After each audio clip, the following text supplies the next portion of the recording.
Welcome to Body Talks Mind Lessons with Indu. Are you ready to hear real life stories from around the world how Body Talk system has helped heal trauma and brought vitality back to life? If yes, stay tuned and find out if this is what you have been waiting for.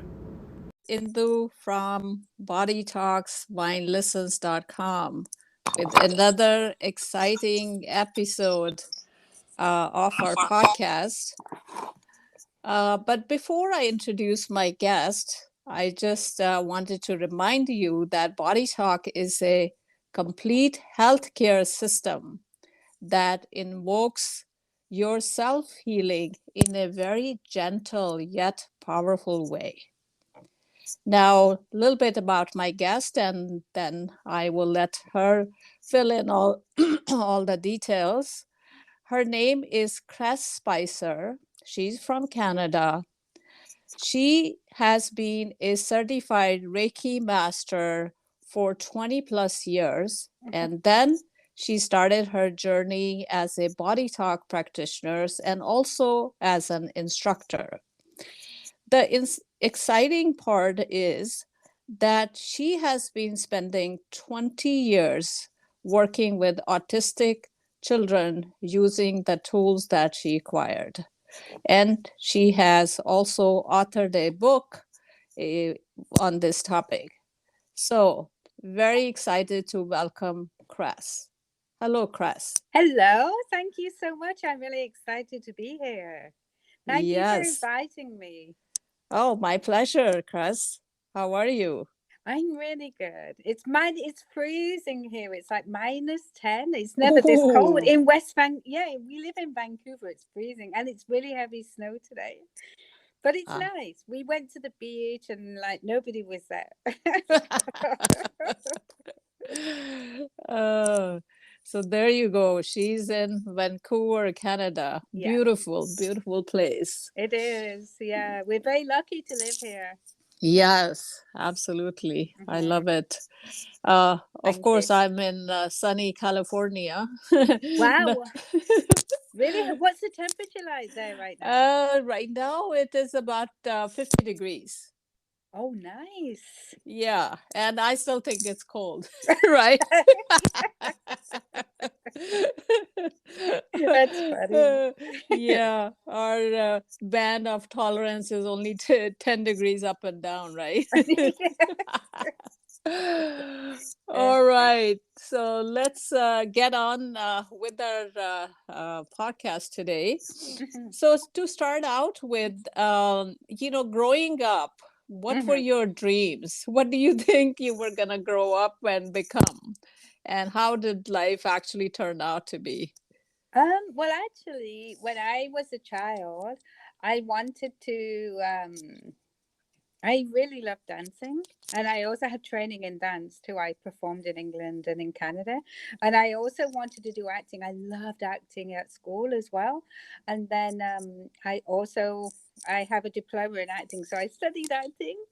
So yeah, I mean, I'm really grateful that a lot of the dreams that I wanted to pursue as a child are actually coming true for me because creativity is a very big thing for me. I studied like the gamelan music and Indonesian dance, and then when I was in England, I studied like Latin dancing, and then when in Vancouver, I studied like belly dancing and performed belly dancing here. So, and then I wrote the book as well. So it's like the creative outlet is really important for me. Wow, I wanted it to your childhood, man. You were having so much fun. Wow. Yeah, and I played with friends too, Yeah, I mean, you have your ups and downs, right, with childhood, but you know, I mean, in general, I had two brothers, and we played with the neighborhood kids, and yeah, like in England, I'm from England, from Nottingham, so I'm still friends with all my school friends, and it's a different sort of upbringing, right? Mm-hmm. The community Yes. upbringing. Mm-hmm. Yeah, very exciting. Mm-hmm. So then did you start a career in the arts and then you moved over to all these energy healing No, modalities? How did that happen? no. So basically, my dad was also really psychic as a child. I remember him when I was a child. He'd be waiting for me at the bottom of the road before even tell. He knew I was coming home before I knew I was coming home. Like he Oh, was super psychic. I mean, he's dead now. Unfortunately, in 1999 he died, but like I know he was very psychic and very intuitive, and he was open to those sort of things, and so as a child I was sort of aware of things. I could see energy, and I hmm. could see like beings of light and things like that. I was very psychic as a child as well. And then roundabout, I was always interested in alternative medicine as well. Like I took flower essences and aromatherapy when I was in England, and then when I was 19 I moved over to Canada. And so it's sort of, I always had these issues going on too, though, like with the stomach and digestion. So that was I knew something else was going on as well, but I tried to like find creative outlets and things. So I didn't study like in England. I studied the nursery nursing, and that allowed me to become an ECE, an infant and toddler in Canada. So that's why it allowed me to work in school boards as an EA with my training. But all the way through, I always had these passions of like dance, music, um, acting, and also all the healing things too. I was very sensitive to energy because of like having been, I teach Reiki, and I've been teaching Reiki since 1999, so quite a few years. And that's also amplified my intuition and all my five senses. I get all five senses when I'm working with the energy. Yeah. Mm.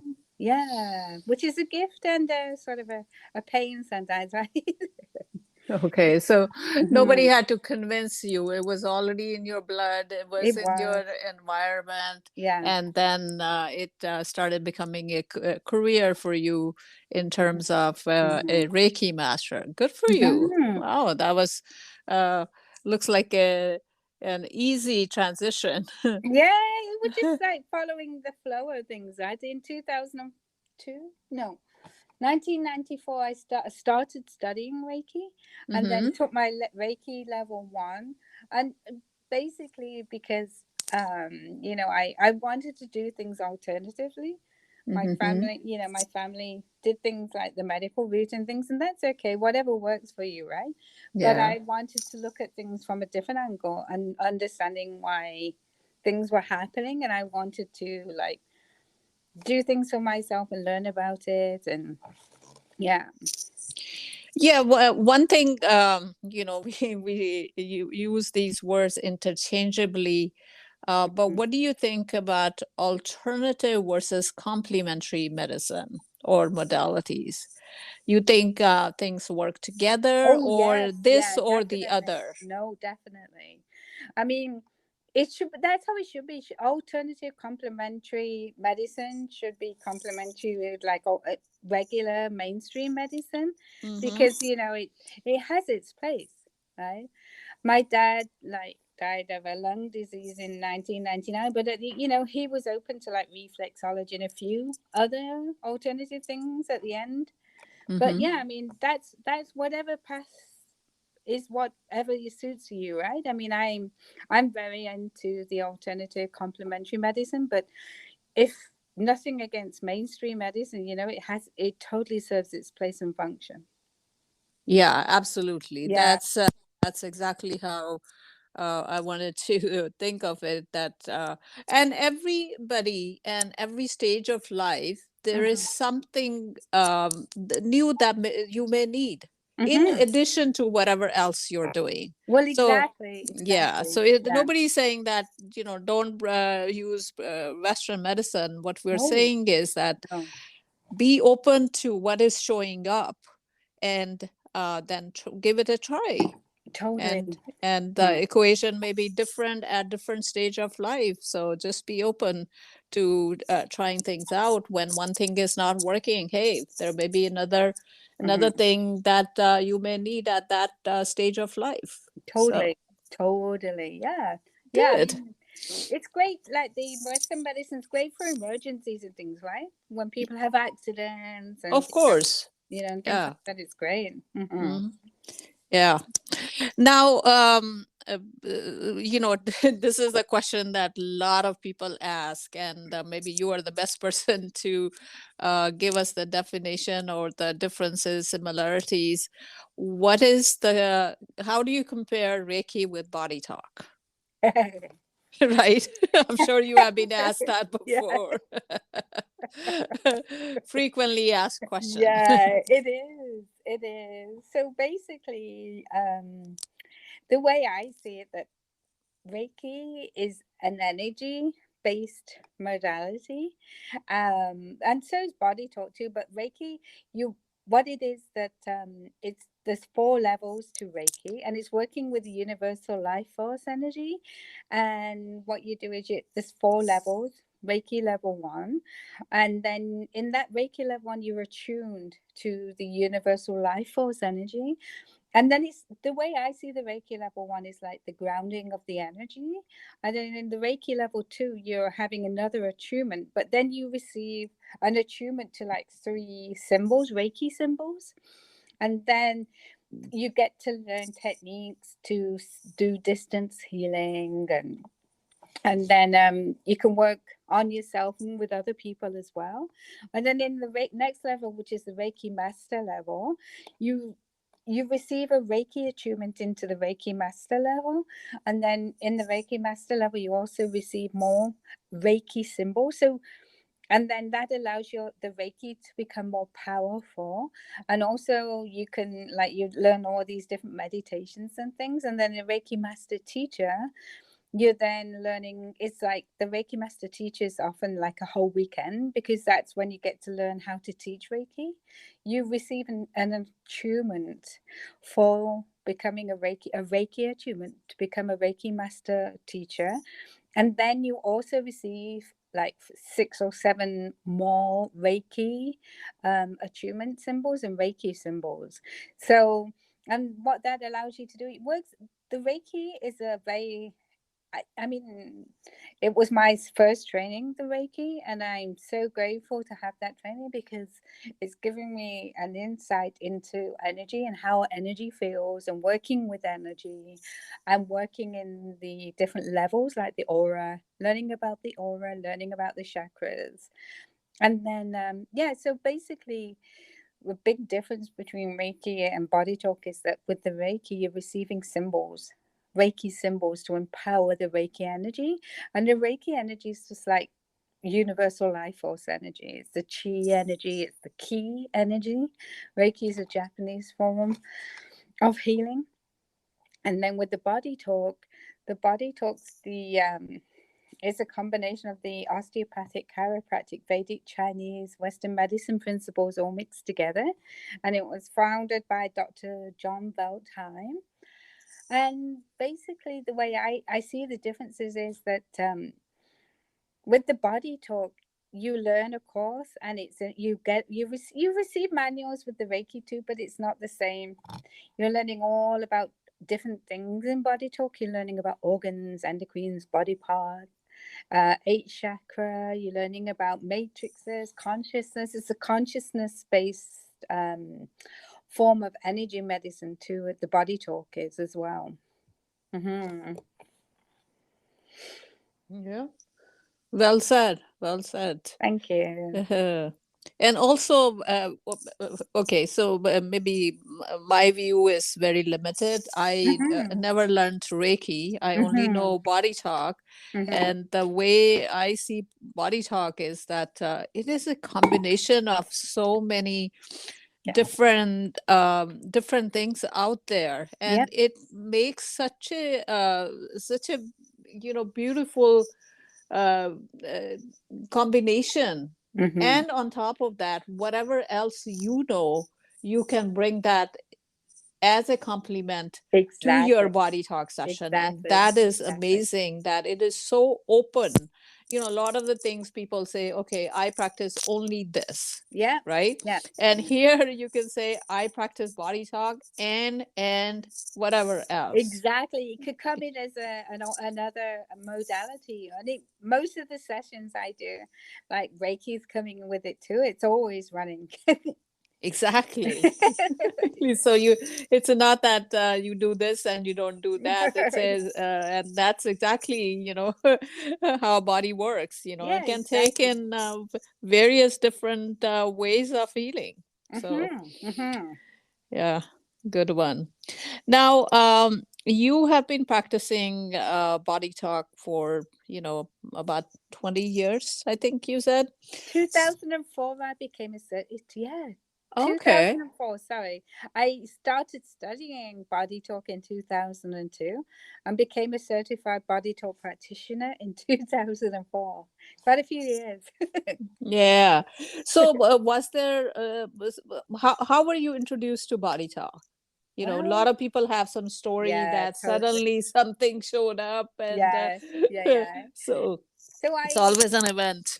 yeah, gosh, I know as a child that I had some issues like with my stomach and digestion, and then also allergies was coming in too. And then when we moved to Calgary, probably in about 1999, 2000, I my digestive issues are really playing up. It felt like I had irritable bowel, and I had severe allergies and things. Hmm. So then somebody recommended me. I tried quite a few different things at that point. I went for what was I trying? I tried some Chinese medicine. I tried something else too, and I somebody, and it wasn't getting to the root cause. It kept coming back, the Hmm. issues. So then somebody said to me, "Well, why don't you try Body Talk?" And that was in Calgary, and that Mm, was in okay. 2002. I started having sessions, and I had like a year's worth of sessions, and it was amazing. Like every 2 weeks, I'd be having sessions, and basically what it was that it came up that I had like irritable bowel and digestive issues and severe allergies, and like I didn't realize how I had so many allergies which were related to childhood stuff, and through those sessions and things I were able to release the causes behind all those issues. I don't have any issues now with it. Hmm. Yeah. Very interesting because the funny thing is my journey also started with the IBS, the Oh, did irritated.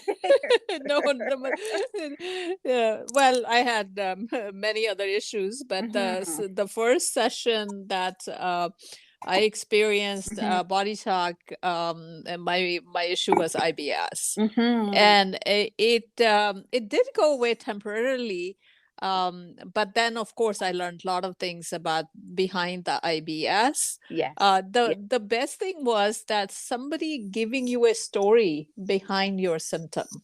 To me, Exactly. to me, that Yes. was the Yeah. fun part. It's not Yeah. what the symptoms are.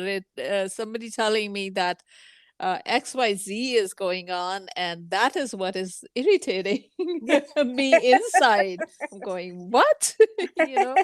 So that was my first introduction. So, That's awesome. Hey, I think a yeah. lot of people suffer from like digestive issues. Yes, because we know that digestion is not simply the digestion of No, food, no. it is the The digestion of digestion. life, Yeah, exactly. emotions, Exactly. every everything that happens around us Mhm. goes into the stomach. So Oh, that's yeah. where it shows up. Yeah.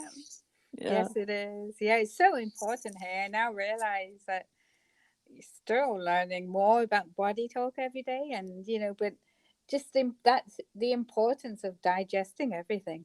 And if you don't, then it gets it affects the stomach, it affects the esophagus, it affects everything, right? Yes. Yeah. Yeah, start with that. Yeah, exactly. So then let's talk about, you have been working with autistic children. Mhm. So how did your body talk practice become focused in that direction? So basically, the reason I wanted to focus on, I mean, I work with, I've been working with people with stress issues too, because I know that I had a lot of stress issues as a child, and that was coming up in the sessions as well with the body talk. Because often, like with the three brains, like the gut brain has a lot to do with like dealing with stress or not dealing with stress and assimilating stress and things like that. So I I wanted to put my focus on that, and also the reason I was able to put so much focus into the book and things is because I've been working in the school boards as student support workers for over 20 years, so I've been hands on as education assistant in the classroom supporting those children. So basically I was able to have like the hands-on knowledge of connecting with them on the energy level. And what I found is that over the years that I've worked with some of the most violent students, and I've worked with students who have been nonverbal. And basically, what I found is that we're all energy, and our energy affects everything.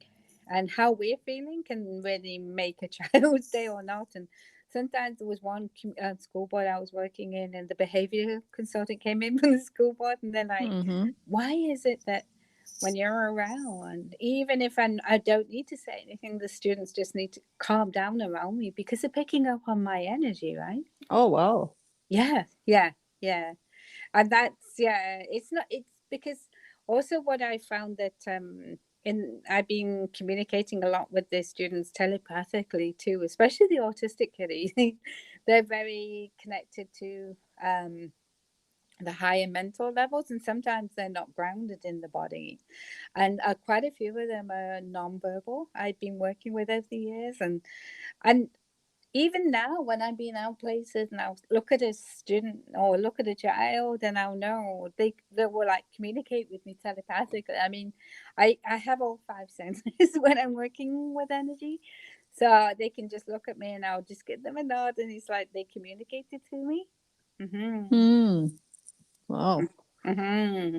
So that way, I also been doing like in the school boards too. I was doing mindfulness and self-regulation with them as well. I got trained in Mind Up, so I do like That's why I felt it was really important to keep my foot in there, because I feel that the school system really needs to change a lot. Like, it's not just writing things down; doesn't work anymore that way. There Yep. needs to be the emotional self-regulation, and I do meditation with them sometimes and things like that. So it was really great way to connect with other kiddies and students, and yeah. Hmm. There, I'm just smiling that very similar journeys that we have. That I also teach mindfulness. Mm, Yeah, and mindfulness for teens as well as for adults. But I think the difference is that I am now working directly with students, and mm, that's why it's hard to insert yourself into the system. But yeah, anyway, yeah, yeah, it that's a is. different story. And since you were already in the system, so you were close to the children, and you Mm-hmm, had the skill that you mm-hmm. could use, which is great. So now, how young are these children, or you are interacted with children of different ages? Yeah, yeah. I work with students of all ages. Like I work with like 5 years all the way through to 20 odd. Okay, Yeah, I the see. whole range. Okay, Hmm. all right. So, when you introduce Body Talk to the school board, let's say, or to a school you were working, were they very open to it, or was Well, there a lot of basically, skepticism? I haven't actually done the body talk on, like when I've done body talk with students, it's been outside of the school, but I've Okay. done mindfulness inside. Ah, Yeah, and okay, energy okay. sensing and Reiki. I've done sort of Reiki circles. I've done a couple of wellness days, like when I was working in Vancouver School Board. Mm-hmm. I um participated in a couple of wellness days there, and that was really awesome. Like where I came in and I volunteered, and it was like one day a year, And I did it for quite a few years, where we can come in and then I'd offer like 4 1-hour sessions, and I do like a group circle. And one time I had like 60 students. Yeah. Oh, wow. Yeah, because it's just Okay. energy, right? And then Mm-hmm. and then I'd go around and I'd introduce them to, and there was a teacher, like 3 EAs in there too. And then I'd say, oh, I'm going to do a like playing with energy, make it fun for them, and they loved it. Really, really open to that sort of thing. And actually, I've done that quite a few school boards where I volunteered at a wellness day. Mm-hmm. Yeah, and that really helps, like to open. I haven't done it in recently, but I mean, I would like to look into that again, because I think it's a really good way to offer different alternative modalities. Right, right. Yeah. And also because, Reiki is well known. Hmm. So, you can combine Reiki with body talk Yeah, and, exactly. you Exactly. know, That's it. people know that part. So Yeah. you can always combine the two together and use it Hmm. that way. Yeah. Yeah. Okay. All right. So, when now these autistic children, I know you said you could sense all five senses. Can you elaborate on that? Hmm. So basically, I mean, I do work with I have worked in the past with students, like in one-to-one, as with body talk sessions outside of the schools. Like about a year ago, I was working with some. But So basically, the work what I see, the Reiki's made me very sensitive to energy. I don't know if you're, and what it does. I mean, that's a gift, a real gift. I find of Reiki is that because I've been teaching it for so long, because it's made me very aware. Like in the body talk system, when we had the five senses, you know about that, right? Mm-hmm. Yeah, Yeah. exactly. Yeah, exactly. So basically, not only am I working at the sense of, I'm working at the subtle senses of those levels too. Like when I'm doing sessions with the body talk, I can see the organs, I can see everything inside, and then I often get a taste of the energy. That's what's happened with the Reiki too. The Reiki's made me very aware, and it's amplified my senses. Like I can taste energy, I can see the energy, I can feel it, I can touch it. Like I get the whole five sense um experience. Wow. Hmm. That's something. It is, but I mean, it is, but I have to. It can be overwhelming at times, like when I'm working in the schools and things, and I'm just like, it's made me very aware and discerning of, like, okay, I'm in this situation right now, and there's hundreds of people here, and it's nice when I can be so open when I'm in a session and things, but then I have to sort of not close it down, but just become aware and discerning of, oh, Mm, it's overwhelming. Maybe I just need to close, not give myself so much attention into that. And then I'm able to sort of master. The Reiki really gives you that energy mastery, right? Because I guess John also was a Reiki master. yeah. Yeah. And he also recommended people to do Reiki because it's like, it's a whole different experience working with the Reiki, because it was working on the energy levels Yeah, you as well. start with that, and then with body talk, you can kind It, of what I'm thinking is you can take the beam and now you can focus yeah. on whatever is the Yeah. priority Yeah. in the session. Yeah, So exactly what it is. Yeah. yeah, you can use it that way. Yeah. um, okay. There was a question Yeah. lurking in my mind when you were talking. Yeah, Right. no bother. uh, Okay, so then you became a practitioner and you were also a trainer.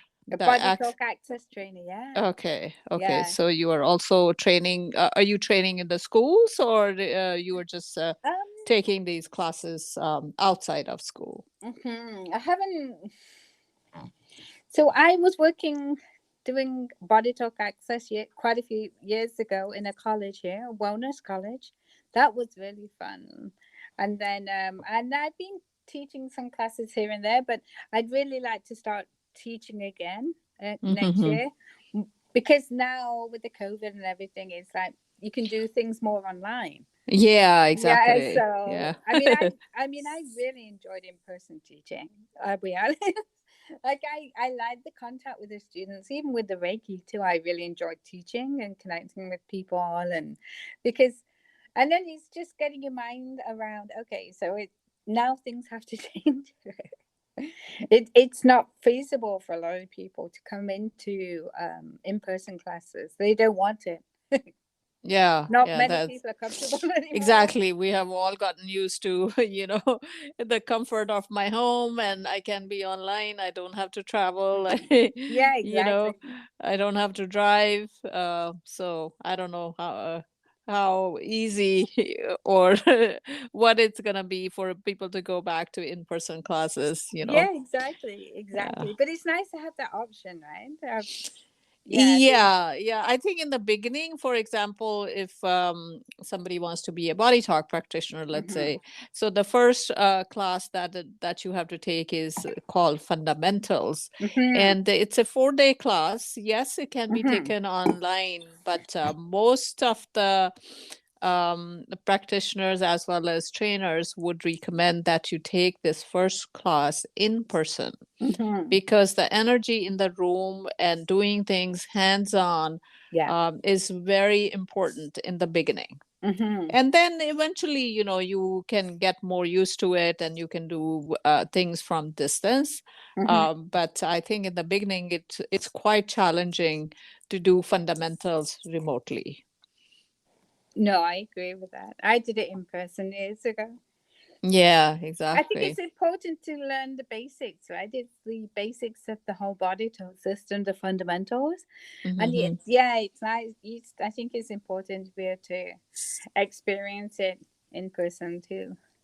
hmm Yeah, yeah, especially people who don't have any background in the energy world. I No. mean, look at me. I came from engineering world, had no Oh, clue.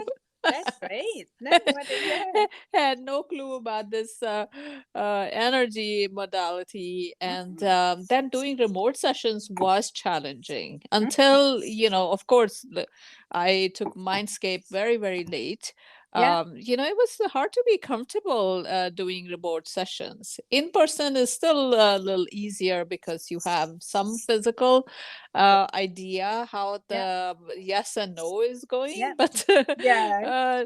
when it's doing a distance session, it can be pretty challenging. But So yeah, that's where the Reiki is really good because with the Reiki, you have to you learn distance, how to do distance sessions with it. exactly, Yeah. And you get to exactly. use that thing of like, oh, so the energy travels and yeah. Yeah. No, that's great. You've come into Body Talk. Welcome. It's great. Everybody's coming from different backgrounds. That's what I really love. That because Yeah, yeah. yeah, Well, that's the whole fun of it. That yeah. you can start from anywhere. You Oh like gosh, yeah, you can start from medical field, yeah, engineering field, yeah, and from nowhere. Yeah, yeah. and Exactly. suddenly, Body Talk shows up, and you become interested, and there's Yeah, no stopping. yeah. So that is the best part. It is. Yeah. Now, going back to the autistic hmm spectrum, hmm now, people who have autistic children, what is it that you will recommend that they start out with? I mean, of course, there are so many other things medically and in Oh yeah. terms of hmm special training they're getting, but hmm in terms of the energy side, how would you start? You know. I've actually taught Reiki classes to children on the autism spectrum, and it's been wonderful because those guys are very connected to their spirituality and often very open psychically on all the levels. They're very, very open. So, yeah, a couple of times, like when I've taught the classes and things, it's really great way to sort of I think Reiki is really good because they can learn how to like meditations to calm themselves, and also Mm-hmm. mindfulness is very important too. I taught mindfulness. I studied the mind up mindfulness in Vancouver School Board, and I'd go in the classroom and we'd do like working through the five senses and mindfulness through the five senses. And so it's just the importance of like being able to connect to the breath. I do the breathing exercises with them, and then like do Mm-hmm. energy exercises with them, because it's like I'm really grateful for my training because I can sort of create different fun things for them. But I think it's really important that all students, the autistic children on the autism spectrum, learn how to self-regulate themselves and to be able to ground their energy too. Mm. So, just curious, you Hmm. could start. How young were the children who could learn mindfulness? Like Oh, 5 years old, or I've done uh, it. I've done it with younger. Like I have done it with like 4 year olds.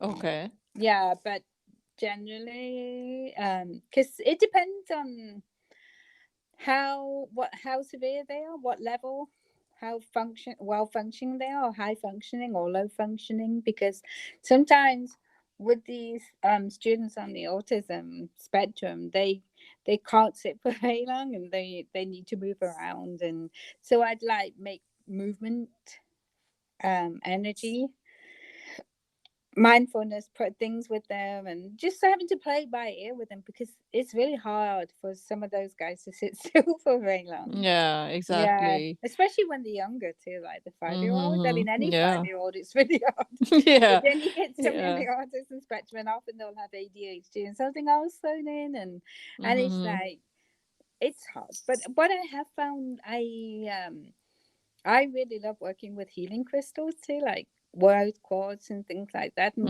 Okay. yeah, that can bring their focus in too. Like if they've got Okay. something in the hand, so they haven't got something to fix it with. Okay, okay, like a like a plaything. And then Like I'm it, yeah. assuming that Hmm. you were giving them body talk sessions on the side. Hmm. So I Hmm. also want to Yeah. know that how did body talk help them? Oh gosh, So basically, the body talk was able to help them. And what I found with a lot of students or kiddies on the autism spectrum when I've been giving them body talk sessions is that a lot of them had issues with the stomach. They're not grounded.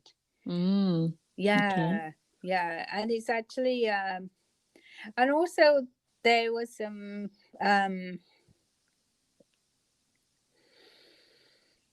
what comes up a lot. Often they'd have some issues like with toxicity from,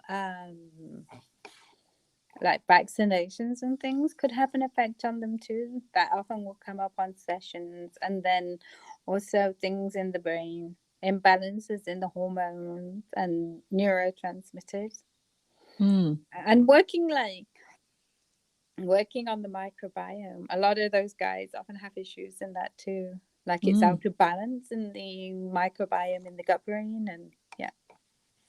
All Hmm. right. So wow. So you were using a combination of Reiki, mindfulness, and body talk on these children, Hmm. right? Hmm. Yeah, great combination. Well, Thank you. yes, very It's just I nice. would ask the body though, right? What they Of want. course, Oh yeah, and often of it was course. like, and it's sometimes you have to with those guys keep it playful and moving, and it's like they don't sit still for very long. Yeah, yeah, And I right. have done a few long distance where for half an hour when they've been somewhere else in another country, and the parents have said, "Oh wow, they've really sort of settled down and become more focused and Mm-hmm. being able to eat more and yeah." Okay. Mhm. And also, I just want to bring this up for the parents is that Mhm. we can also do surrogate sessions Oh where gosh, yeah. the session can go through the parent Yeah. if Yeah. we don't need to have the child sitting still No. for 45 minutes or whatever be the No. duration of the session, Yeah. right? Yeah. I have done that quite a bit actually with parents. Yeah, in person and long distance. Okay. Yeah, Okay, where that's yeah, where the parents come up, it's come up that they had to be a surrogate for them. Mhm. awesome. Mhm. Wow. So we have given the parents out there a great combination of tools if they Thank are you. dealing with autistic children. And of Mhm. course, as the sessions can be distance, Mhm. so why don't you share your contact information, Cress? Oh, thank you. My website is www.infinitebodytalk.net, and then my email's cress08@gmail.com. Okay. And they can also get that email from your website? Yes, I can. Yeah. Okay.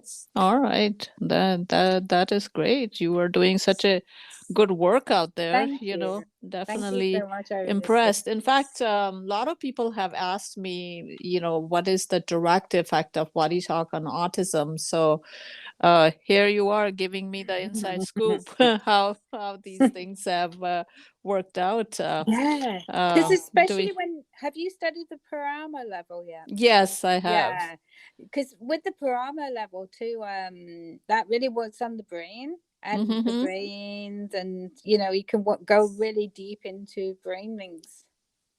Uh, Yes, yes, right with the exactly. Parama level, yeah, Yeah, yeah, a lot of, well, as we know, a lot of our, well, not lot, actually, all of our issues are reflected in the brain. they are, So that's why they are. we have to start at the brain level and then we take it to the heart and the gut, Yeah, so that our whole body can be balanced with those three brains, as we call them. totally, isn't it? Yeah, Yes, exactly. yeah, yeah. So, is there one big message that you want to give to the listeners, or you want to give a testimonial of some sort from one of your little clients? Mhm. Yeah, well, I actually had a testimonial from one of the this child on the autism spectrum, and he was, what grade was he, like 4? And I'm still, no, he's sort of, I worked with him in one of the school boards, and then became friends with the family, and then I started like doing sessions years ago outside. And basically it's just amazing because I was giving him like bi-weekly sessions for a couple of months, so quite a few years ago, and now he's probably about 16 years old. But he started off like with digestive issues, and issues around not being able to focus, and also issues around like um feeling, because sometimes when on the autism spectrum they can feel very self-conscious and not Mhm. confident in themselves, and the parent was concerned about this, especially as the child was getting older and more into like the teenage years, and it's a whole different ball game when they get older Mhm. too. And she said that after, like, he was quite self-conscious at school, and I was working on him, and he was a very sweet guy, really nice. Like, sometimes, some of the guys, some of the children on the autism spectrum can be very gentle, and then some of them can be very like aggressive, and that's just, Mhm. it is the way it is, right? But that's why, so he was more on the gentler side and didn't speak up. So having the body talk sessions, he probably had about 6 sessions over 6 months. Like, he was having a session a month, and the mum said that he was having digestive issues at the beginning. Couldn't tolerate gluten and couldn't tolerate dairy and couldn't tolerate a whole bunch of different foods, and also was quite shy and reserved. And then at the end, he actually started going out and joining clubs and things. He joined like a taekwondo, local taekwondo. I thought, this is great, right? I mean, it's such a big Yeah, thing for that's a him. Yeah, social, yeah. So his yeah, social social skills, development. yeah, and also like she said his digestive issue cleared up as well, which is great. That was awesome. Like, I was, it's just such a blessing to be able to be of assistance to these Yes, to be special. a part of Yeah, somebody's healing journey, isn't that it? is so Yeah. satisfying, Yeah, right? it is. Yeah. Yeah, Yeah. it is. All right. Any parting comments, Cress, before we close our episode? Just thank you so much for having me, and just being open to communicating with the child on the autism spectrum and the energy level, not just on the physical verbal level, because those children are, I found, a real special gift, and they're very connected to their spirituality. Yeah. So the message is first the parents to be open Mm-hmm. to the all this energy healing Mm-hmm. Mm-hmm. modalities, and then they can bring it back to their autistic children. Mm-hmm. Mm-hmm. Yeah, it runs in the family, right? Yeah. Mm. Okay, that's a great, Chris. I really enjoyed Thank you. talking to you and learning more about how you have been helping the autistic children. Really great work. Thank you so So much. yes, keep on doing that good work out there. Thank you. Okay, I and appreciate it. yeah, I appreciate you coming here and talking to us. No, that's And great. Thank you. yes, in the end, I just wanted to remind you, if you have any questions about this episode or the other episodes, feel free to send an email to indu@bodytalksmindlessons.com. And until we meet again, take care of yourself and be open to the energy. Okay? All Thank right. you. Bye bye. Bye, Bye. Chris. Bye. Thank you.